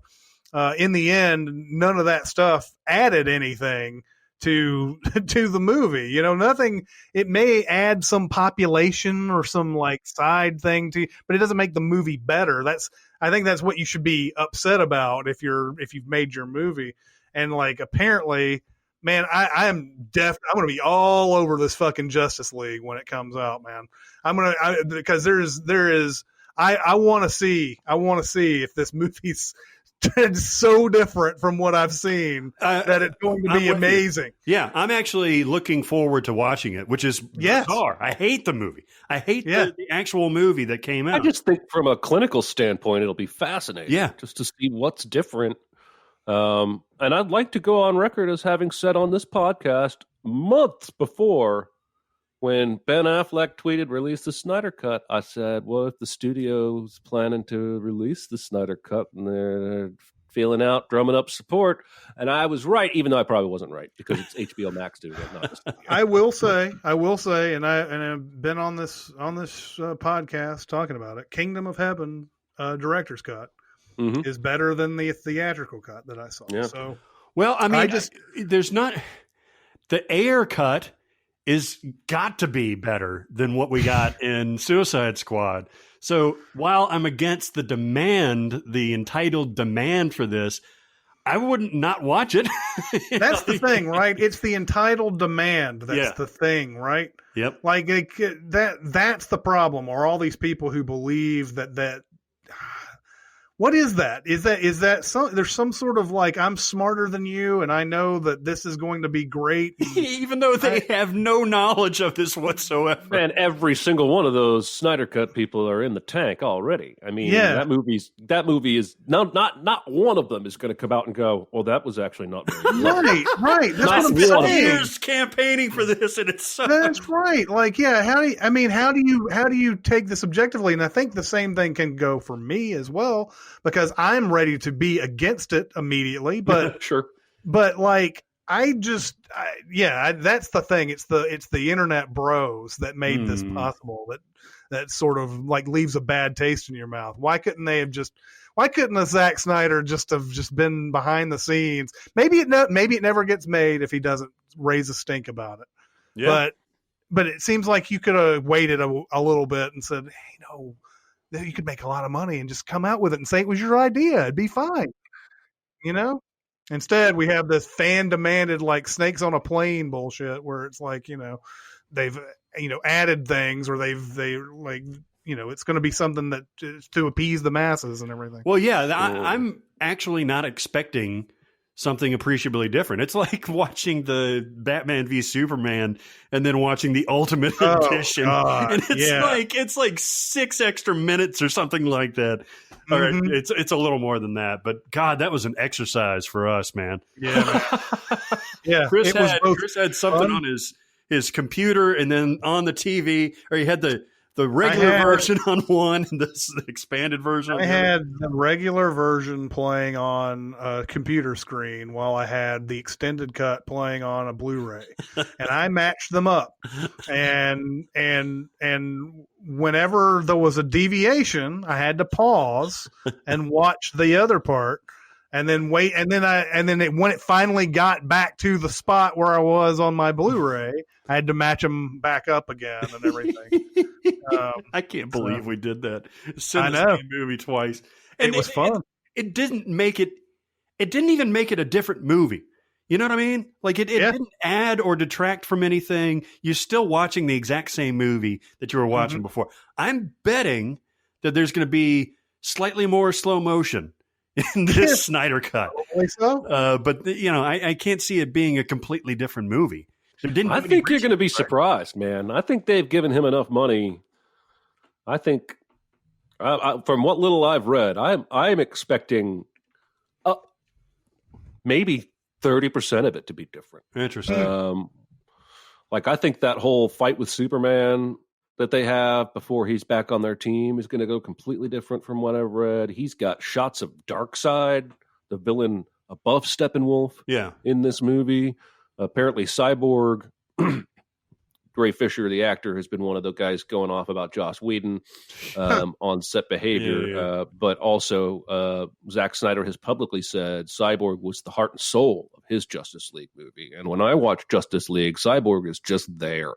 So if they gave him enough to finish shots that he didn't have finished in terms of like CG, obviously I don't think they're doing new reshoots or we would be seeing paparazzi photos of that shit. But I think it's going to be more different than you expect, but maybe not enough to make it any better or worse. Will they bring back Henry Cavill's mustache is the real thing. This is the question. Actually, I think from what I read, that was mostly Joss Whedon's, because once Joss came in, he did the rewrite, and that required Cavill to come back to do reshoots, but he already had the mustache, and Paramount wouldn't budge. So I think that may not be in there at all. It's mostly just that opening scene where he talks to the kids through the cell phone cam. Yeah. That's where that's the worst. He had shot plenty of it the first time around without the mustache. So Interesting. It'll be interesting to see. Are you excited to watch it at all? No. Just from an academic standpoint, I want to see it. And I think I'm prepared to admit if it's demonstrably better or worse. Even if it's better, I just the precedent is slippery slope. Yeah. I agree. I don't, as a fan, want to have to watch 7 versions of a movie just to decide if it's good or not. Well, it's like Apocalypse Now, right? What's to stop?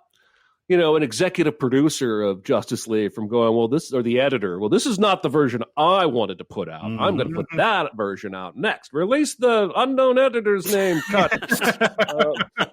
I do know Snyder is also adding back a bunch of Junkie XL score that Whedon nixed. So, all right, it'll be interesting. Yeah, that's why I'm eager to watch it, is because of all the stuff we just talked about, the academic part of it.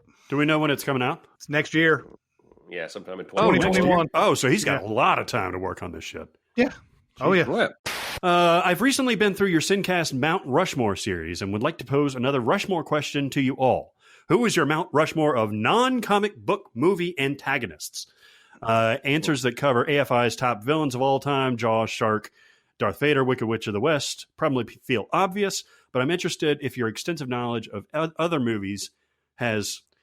But I'm interested if. Do we have any other ideas for other antagonists that are not comic books? But do you have any other ideas? Love your channel, love your podcast. Keep up the great work. Thank you so much. Yeah, I mean, sure. There's a lot of non-comic book Hannibal Lecter. Yeah, for sure. A lot of horror movie villains and everything. Some that I listed would be Sauron from The Lord of the Rings. Nice. Just a giant eyeball on the Mount Rushmore. That's the thing. Yeah, exactly. That's the thing about Sauron, is that you don't really ever hear his inner thoughts or what he's doing or anything like that. He's just there and he's commanding armies, and he wants that damn ring. As we know all of that, but we don't hear him. I don't think there's only that one time where he comes out as a physical embodiment of himself towards the end of Return of the King. Well, that's what I was wondering. You're a Tolkien guy. What is he? What is I don't Sauron? know. I mean, you say I'm a Tolkien guy. I've read the books. Yeah, well, I'm more so than me. I haven't read the books. But like, I don't think that happened in the books. Jeremy, you probably know better than I do. No, it's the ending is slightly different. I don't think it ends that way in the books. Well, I think he just goes poof when they drop the thing in the doohickey. Yeah, he doesn't show up as a physical knight like he does in Return of the King, which I feel like they felt like they had to do that because you had to have this satisfying. For some reason, you had to have a satisfying. Oh, I stabbed him and he's dead. Even though before we do 30 more minutes of ending. Yeah, even though the tower itself and his eye crumbling would have been perfectly fine. Agreed. Well, yeah, is he a wizard though? Like that just materialized into this? No, he's a necromancer or something like that. Yeah, something like bullshit. That. I think he started out as a leaf. He started out as a leaf. He did. He worked his way up slowly over a millennia. Powerful. He's like that leaf in Forrest Gump. That's what he was. Necromancer. Yeah, I don't know, but I think he's a great villain. Like I said, I wish they didn't do the physical thing, but that would have been fine. He's great. Then there's Pennywise from It, another horror movie villain. Voldemort from Harry Potter. He's evil. Of course, three I name right off the bat are based on books, so I don't know if that matters. If comic book / book or what. I think it matters. It matters. Yeah, no, I think you're in the tone of this questioner's question. And then I picked like Jigsaw, just because even though he's impossibly smart about all the things that he's doing, impossibly smart. There's no way Jigsaw sat there while he was dying of cancer and researched 500 people he wanted to kill and knew all their fucking weaknesses and how to kidnap them and all that shit. Yeah, but like. I threw in like Freddy, Jason, Michael Myers. Those are all like would be up there as potential candidates in that scary Mountain Rushmore. Yeah, it would. The only problem with somebody like Jason or Michael Myers is that they don't talk. Same thing with Sauron. They don't talk. They don't have any. You don't have any other real character other than that they are evil and they want to kill you, and that's it. But Freddy, of course, is wisecracking and everything. That would be a weird Mount Rushmore carving. But well, so would Pennywise. Putting the bulbous head on there. Yeah. All right. What I thought about for this exercise is people that have no compassion, that really just look at their victims as cogs on a wheel. Basically, they've lost their humanity, but they're based in reality too. So my first one is Daniel Plainview. Yeah. Who it's such a weird magic trick that Paul Thomas Anderson pulled in There Will Be Blood to make this guy, we're essentially rooting for this guy. He's projected as the protagonist from the beginning of the movie, but he's the worst type of human. You know what I mean? Like, it doesn't even switch perspective to Paul Dano's character until much later on. So you're kind of primed to like this guy even while he's doing progressively, eviler things. So yeah, he definitely doesn't have any humanity, especially by the end. Another person that has no humanity is Michael Corleone. Michael Corleone, man, he doesn't give a shit who you are, if you're related to him, if you're a rival. Like, he just absolutely, and I think I've pinpointed the moment where he really becomes the most ruthless leader. It's funny. It's in Vegas, and he goes up and he tells Johnny, he's like, we want you to come sing in our casino and all that stuff. Convince your Hollywood friends to do the same. He's warm. He's loving to this guy that is essentially family. And then as soon as Mo Green walks in, he says, Do I have enough credit to buy you out? And from that point on, Michael is a soulless villain throughout all of Godfather 1 and Godfather 2. And by Godfather 2, man, he's completely lost. Oh, that's his sort of downfalls in Godfather 2. Oh, absolutely. He loses everything. He loses Kay. Yeah. He loses the kids. So violent and unrelenting about it and everything. And the first movie sort of informs that. A reason why he's like that is because it was in the end of the first one. That's what gets him where he needs to go, is that violence and everything. So he makes the mistake of thinking that's what you do in every situation, you kill everybody who's just disloyal or whatever. I love the fact in Godfather how you can tell there's this seething underneath him from the very beginning in the wedding party, because he tells that story to Kay. And he's telling a story about, his father did all this shit and, made sure to did the offer he couldn't refuse and all that. And then, telling this very like psychotic story, and then goes, that's a true story. and just very without any affect to it and everything. And like, this is the guy who's supposed to be good. Here's the guy who isn't attracted to the gangster life. Yeah. But he says that in a very matter-of-fact way. Right before he says it's my family, Kay. It's not me. Mm-hmm. But he just intimated that that's totally him. It's totally him. So plus he tells that story in such a clinical way too. Mm-hmm. Like either his signature or his brains would be on the contract. Yeah. Like he's describing a recipe or something. Right. Like and you're talking, and it seems like he has absolutely no idea who he's talking to there. Right. Because that's a person who has no clue about gangster shit at all. She just thinks it's a war hero that she's dating and everything, and that he's not a part of that, and he's just brains or blood, brains or blood or whatever, brains or signature on the fucking contract. It's amazing that she probably knows nothing about him before that wedding sequence. Yeah, well, and it could be one of those things where you fall in love with somebody, and all those little warning signs you start ignoring that type of thing. So like she does ignore to her own detriment. So yeah, hell, she even like goes back to him after he's been away for a year or two. Yeah. And he just shows up at school and like, hey, I want to get married. Yeah, forget about that Italian chick I was banging for a while. Right.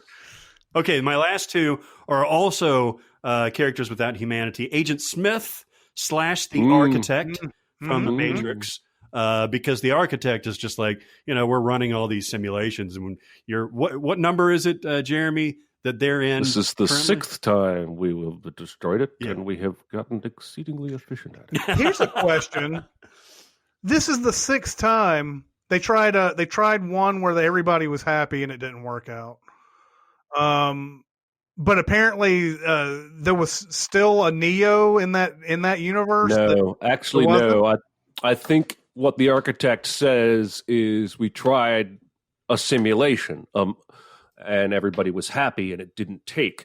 Because what he says is, God, I'm a big fucking nerd. What he says is, I prefer counting from the appearance of the first integral anomaly to the next.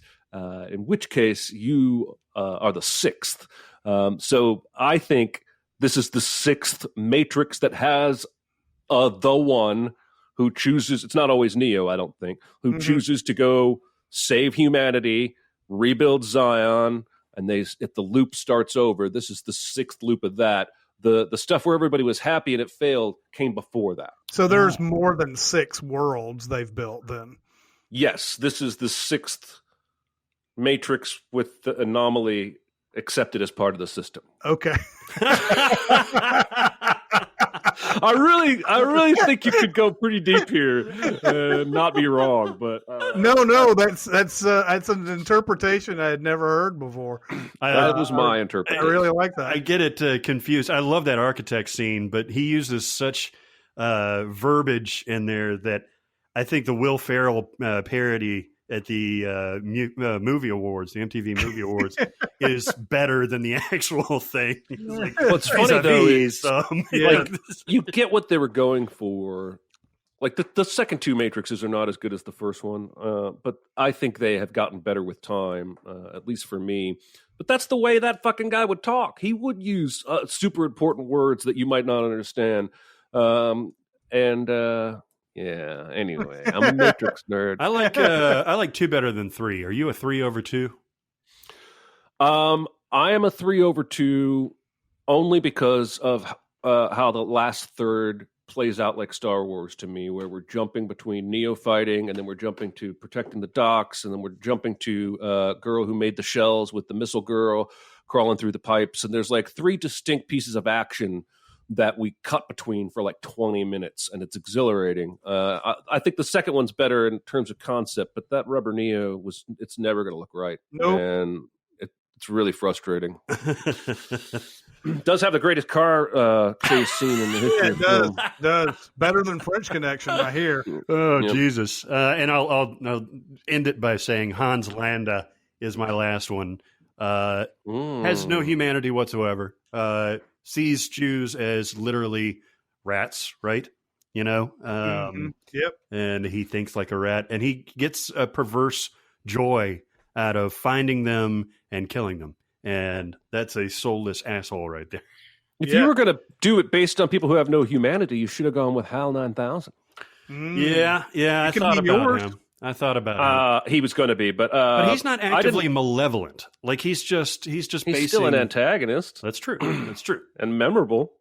That's all I went for. Was like I was trying to think of like 4 of the most memorable antagonists that weren't based on comic books. So I came up with Hans Gruber. Oh, double the Hans.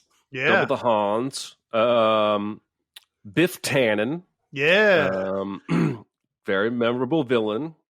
Anton Chigurh. Nice. Oh yeah. And Dolores Umbridge from Harry Potter. Yeah. God, she is a dickhole, isn't she? That's just it's one of the single best villain performances I've ever seen, because I can, in the midst of hating her fucking guts, still realize she's a phenomenal actress. Yeah. She's doing a great job in this. I don't really hate the person. But she got one movie basically to make you hate her like the devil, and she does it. Oh my God. Even reading that, I remember that's Goblet of Fire. No, it's not Goblet of Fire. It's the Order of the Phoenix. Order of the Phoenix. When I read that, I was like, is it possible for me to hate this character anymore? And then it got to where he's like stitching into his own hand and all that stuff. I was Jesus. like, God, I hate you so much. I'm trying to remember if Dolores Umbridge, I think if I'm recalling, she's not part of that society that the Death Eaters? Voldemort. Yeah, the Death Eaters. I don't know if she's a Death Eater. She's just one of these people who, I don't know, maybe she is. I mean, no, I don't think she is, dude. No, I think she's just a bureaucrat that loves enforcing the rules, and the minister, even the minister, is not part of Voldemort's crew. Right. And he's the one who sent her over there. Yeah, I think that's the thing, is that she's supposed to be paralleling somebody in the Nazi party, and I can't remember who it is, but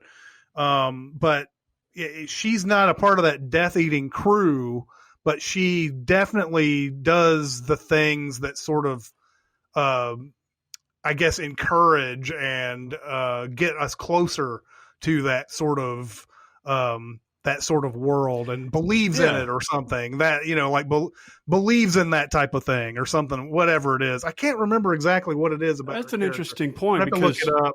You guys both named Harry Potter antagonists, and they're both coming from different directions. Because you're right. I don't think she wants Voldemort in power. I think she wants herself in power, right? Because I don't even think it's that. I think it's, okay, to make the most obvious reference here, I'll make a political analogy. I think she's party over everything else, whichever political party she's a part of. And her political party is being manipulated by Voldemort. She doesn't want him in power, but I don't think she's... Well, she's evil, but not the way he's evil, and not on his team. Right, yeah. right. That's interesting. Just going off of Wikipedia here. Fictional character from Harry Potter. The character is primary antagonist, blah, blah, blah. Then it says, was stationed at Hogwarts by the Ministry of Magic to take power away from Harry Potter and Albus Dumbledore, who were informing the wizarding world of Lord Voldemort's return. While at Hogwarts, Umbridge grows in power and appoints herself as High Inquisitor in an attempt to control the school. Despite being assigned as defense against the dark arts teacher, Umbridge refuses to teach anything practical in the subject, which leads to the formation of Dumbledore's army as a way for the students to learn how to defend themselves. So yeah, like I don't think there's really anything about her. Oh, they want to quell the notion that Voldemort could be back. Yeah. Yeah. Mm-hmm. Yeah. So yeah, that's the thing. She's not working. And by the end of this movie, the minister's like, he's back, because he sees him in the... She's not working for Voldemort. She's just side, in a way she is, because of denial, basically, and everything. She's tangentially evil. So Voldemort is COVID, and she was the governor of Tennessee. Yeah, exactly. But yeah, that's possibly one of the most interesting villain takes there is, right? Because she's not just part of that good versus evil thing. She's just somebody who facilitates evil, even though she's not actively working for it.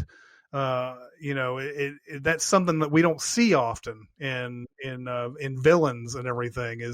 Is that you're not actively part of the problem, but you are making the problem easier to spread. Yeah, basically. Yeah. So it is Bill Lee. It is Bill Lee. It is Bill Lee. Yeah. Well, that will do it for this episode. Keep going to SinCast, presented by Cinemasins on Facebook. We're also on Cinemasins Twitter, Music Video Sins Twitter.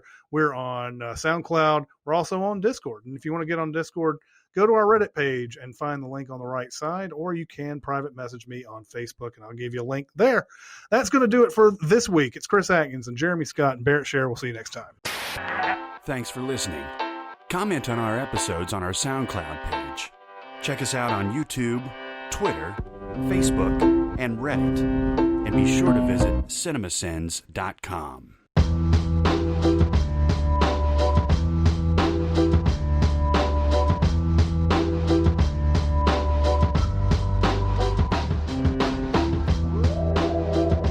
Oh my God, I was watching Lake Placid 2. Oh no. Have you ever seen this movie? No, I've only seen the first one.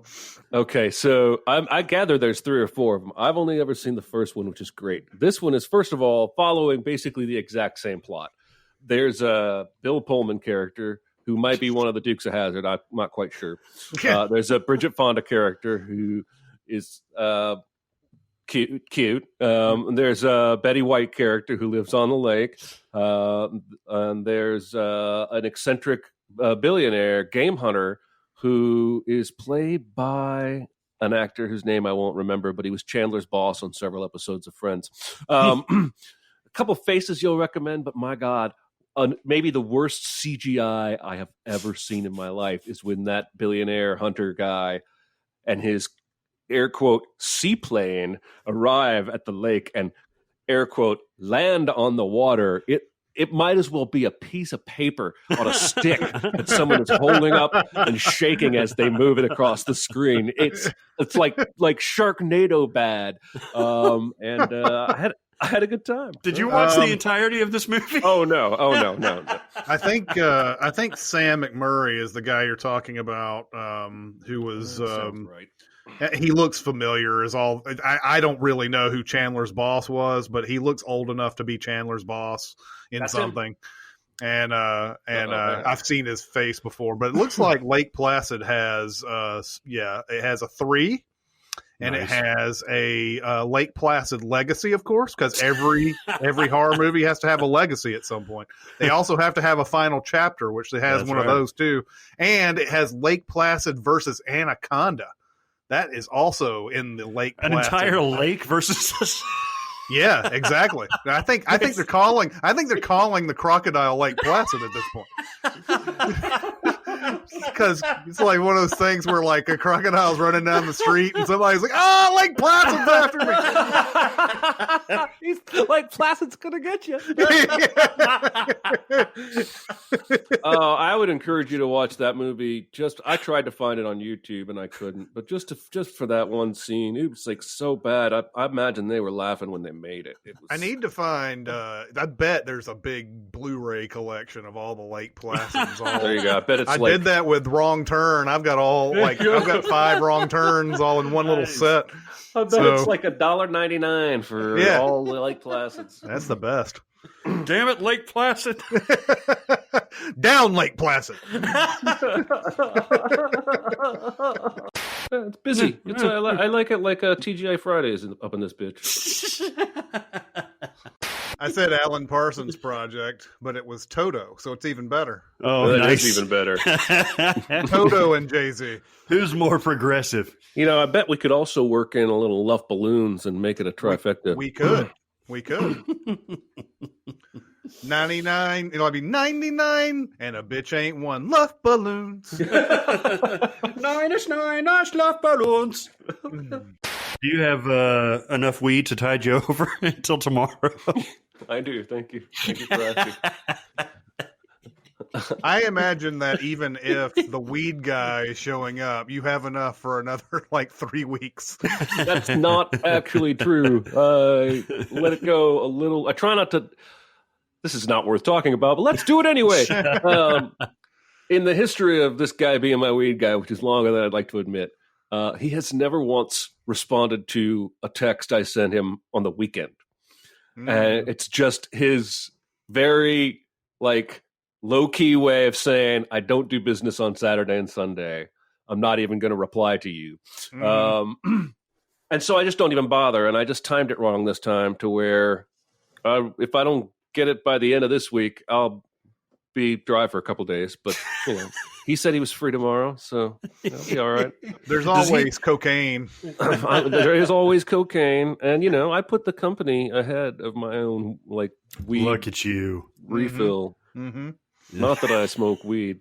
I don't do that. I think he stopped selling drugs a long time ago, but he still sells to me because I pay whatever he tells me it costs. True. And he's like, I'm out of the game, but this motherfucker pays me. He may be marking me up 100%, and it's just easy money, but he's a really nice guy, and literally the only weed guy in my entire life that has never said, I don't have anything right now. Which is the number one problem when you have a weed guy. First of all, it's hard to get a weed guy. And once we got one, every other time you're like, you got anything? He's like, no, I have nothing. And you're like, fuck. That's the whole point of being a weed guy. Yeah, exactly. If you don't have any. I don't know if you knew, but back in the 80s, there was a major fucking shortage. That story that Tim Roth tells in Reservoir Dogs. Yeah. You got to know everything about that. So you got to know if they have liquid soap or that powder shit they used to have in high school. Oh, you know what? I went to Chick-fil-A the other day. Oh, and we were driving through, obviously, and they have all these things up of dining room is open. Mm-hmm. And I look in, and there's a bunch of people sitting in the Chick-fil-A. Yeah. And I'm wondering, I understand being cooped up and wanting to go to the Palm or something like that. But who gets a boner for Chick-fil-A so much that they have to eat it indoors in the enclosed space? Listen, you're forgetting people that don't care. Yeah, you're forgetting that those people think it's a hoax. Yeah, they don't think it's real, man. At least they don't, or at least they think they're personally impenetrable. I've taken a couple of trips through the Chick-fil-A drive-through myself. I'll go pick up food, and every time I pick it up, I bring it home and I microwave that shit for 9 seconds, like a paranoid jerk. But there's always people in these restaurants without masks, standing in line, eating, talking. The employees, though, all have masks. So I'm sticking to places like that for now. And if I go into a place and don't see a mask on the person making my food, that's a note for me. it's not about the odds of catching it in any one scenario. It's about the shit I will feel if I catch it for doing something trivial or give it to my wife, right? Like, oh, that McDonald's sure was tasty, but my wife is in the hospital. Yeah. Glad we did that. Never going to make sense to me. And so we were heading out right as the conversation was starting to, we were all basically saying like, oh, this guy is misinterpreting us and all that stuff. And as I was driving, I got a buzz on my watch. And that's when Jeremy was like, unless they didn't include that paragraph. Oh, yeah. And so I pulled over into like the BP by you, or down Charlotte, I guess.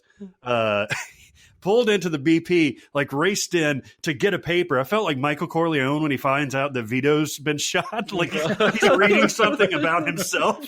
So like I rip up in the Tennessean in the gas station, and I'm like, do you guys have a Parade magazine? I felt like I was in the 60s.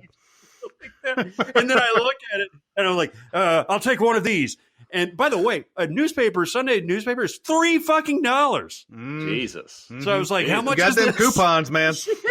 So I gave him, and then I go back to the car, I'm like reading frantically. I'm like, oh God, they didn't. Yeah. And so I'm slacking you guys, and it was just funny.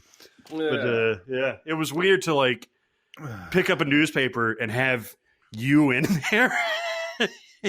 Very cinematic.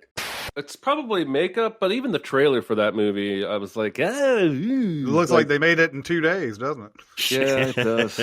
And maybe they did. Yeah.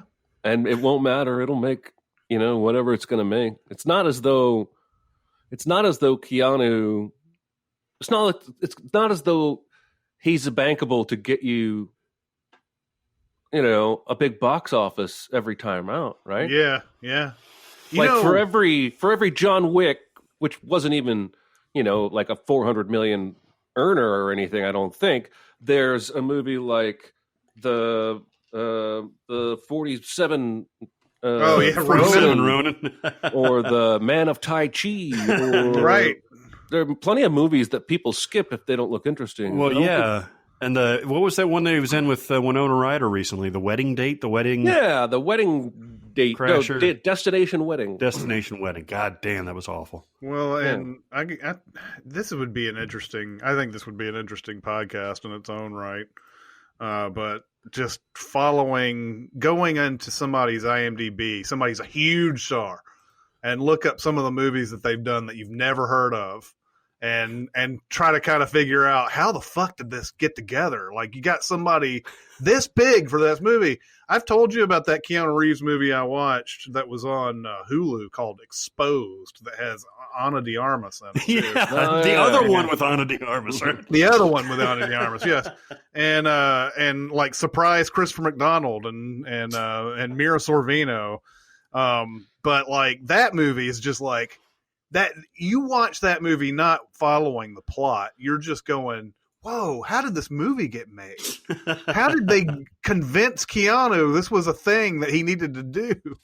And and then, then the fucking plot is fucking harrowingly awful. Rusty Nail. Candy cane. Was it who was it? It was wasn't it like Ted Levine or somebody who was Rusty Nail in Joyride? Is that what? Why do I always just picture beef? It's what's for dinner. Sam Elliott. Sam Elliott. I don't know who it really is, but it could be Joyride. Sam Elliott. It's not. Let's see. I'm sure I'll find it eventually. Why'd you steal my fucking voice? Murder. It's what's for dinner. Was indeed Ted Levine of Silence of the Lambs fame. Excellent. It puts the lotion in the basket, candy cane. Yeah. I mean, look, this is definitely not going in the podcast. I know.